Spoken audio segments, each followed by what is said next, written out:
अस्सलाम वालेकुम रहमतुल्लाह। कारी साहब, मेरा नाम सना है। घुटनों का मसला है, इसकी वजह से चला नहीं जाता है, इसके लिए कुछ बताएं। दूसरा सवाल ये है कि घर में छिपकली, चूहे, चूंटियां, दीमक वगैरह है, कोई दुआ बताएं। देखिए जी, सबसे पहले तो ये है कि जो घुटनों का मसला है उसके लिए सूरह फातिहा 41 मरतबा पानी पर और तेल पर, जैतून कलवंजी का तेल ले लें, उस पर दम करें और वो लगाएं, इंशाल्लाह फ़ायदा होगा।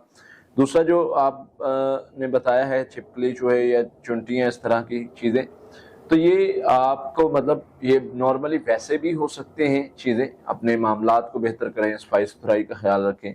दूसरे नंबर पे ये है कि अगर आपको लगता है कि किसी रूहानी मसले की वजह से ज़्यादा प्रॉब्लम्स हैं, तो उसके लिए आप अपने घर में सूरतुल बकरा चलाएं या रुकिया दम चलाएं, तो इंशाल्लाह अगर कोई शर होगा वो ख़त्म हो जाएगा। आपको अपनी हिफाजती पढ़ाई करनी है।